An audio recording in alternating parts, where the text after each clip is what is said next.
I was scrolling through Instagram when I came across a post from Japanese rapper Miyachi. He was talking about how when he travels around the world, the best part of his experience is learning about different cultures and seeing how people in other places live. But then he made a point that really stuck with me.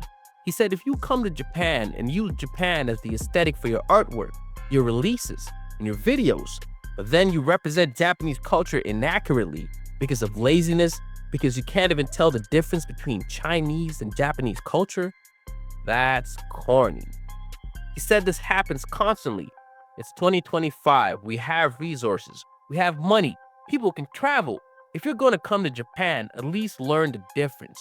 Know whether Kung Fu is Japanese or not. Or hire Japanese creatives, a creative director, someone who can make sure your work is culturally accurate. Now, some people might not know who he was talking about, but the first name that came to mind was Freddy Gibbs. Now, for those of you who don't know, Freddy Gibbs is a Grammy-nominated rapper from Gary, Indiana. Known for his raw storytelling, gritty delivery, and high-profile collaborations with producers like Madlib and The Alchemist. Freddy Gibbs has dropped Alfredo 2 with The Alchemist, and the whole concept is Japanese-themed. In the music videos, he's in different parts of Japan. There's a samurai sword at some point, and then he starts doing Kung Fu in one of the videos. You might think, who cares? Maybe it's just an honest mistake. He doesn't know. No harm done. But that's exactly the problem. And here's where the irony kicks in full circle. When Black Americans created hip-hop, it wasn't just music, it was a cultural uprising. It came out of block parties, basement jams, and street corners where Black communities reclaimed their voice after generations of being silenced, censored, and having their creations stolen.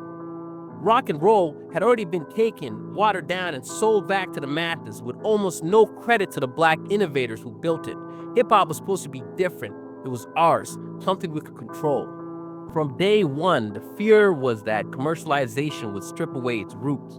Not just commercialization, but globalization, the idea that hip-hop could be exported, consumed, and rebranded until it was unrecognizable. Fast forward to today, and those fears aren't just hypotheticals. Hip-hop is now the most popular genre in the world. It's crossed oceans, languages, and cultures, which is beautiful, but it's also brought something else with it, the sensationalism of Black culture. People dress like us, talk like us, dance like us, and there was always that saying in the Black communities, everybody loves the Black man's music, his style, his swagger, but nobody loves the Black man. Sometimes that was just a fear, other times it was reality. And sensationalism is dangerous because it so easily turns into stereotypes, prejudice, and lazy caricatures. Now, Japanese culture is in a similar position.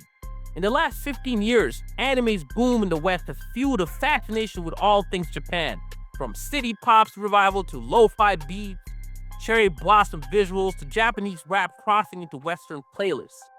That's a beautiful exchange, but only if it's done with care. And that's where Freddy Gibbs Japan theme rollout becomes more than just a cool aesthetic. When someone with that much reach makes a cultural misstep, even unintentionally, it sets a precedent. Fans who've never been to Japan may now think Kung Fu is a part of Japanese culture.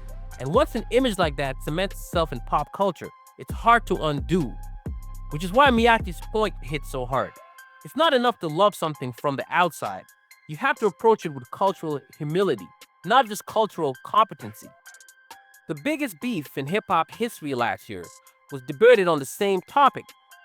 Kendrick's accusation of Drake that he only engages with Black culture when it benefits him and discards it when it doesn't was not just a personal diss, but a cultural indictment. It's the same idea Miyachi was getting at here. Using a culture's image without fully respecting or representing it accurately is exploitation, even if it's dressed up as appreciation. And this isn't just limited to music. Let's look at Hollywood's 2010 remake of The Karate Kid with Jaden Smith. The entire movie is set in China. The martial art is Kung Fu, but they still called it Karate Kid. The title alone cemented the idea for millions of viewers and kids who grow up thinking that karate and Kung Fu are the same thing, erasing the cultural distinction.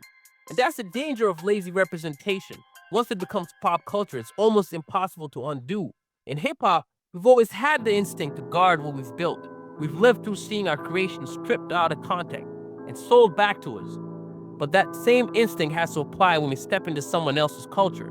Being a fan doesn't give you a free rein, and this is where cultural humility comes in. Cultural competency, knowing the facts about a culture, is good, but it's not enough. Without humility, it's easy to turn another culture into a fantasy that only serves your own art, rather than engaging it as it really is. It's a two-way street. I've seen Japanese artists rapping over drill beats, making Afrobeat, reggae, even wearing dreads, and when it's done respectfully, it's beautiful. That's what true cultural exchange should look like.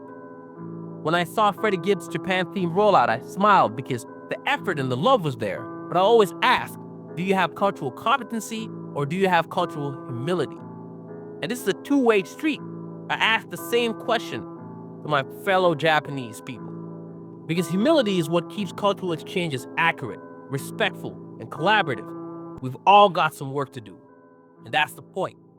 And that's Nihon Rush Hour. It's your boy Caesar. If you like this video, make sure to like, share, and subscribe. And we'll see you again soon. Until next time, peace.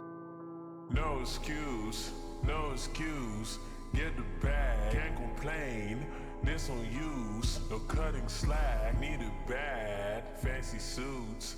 Did the rags, put her shots. I shoot a missile.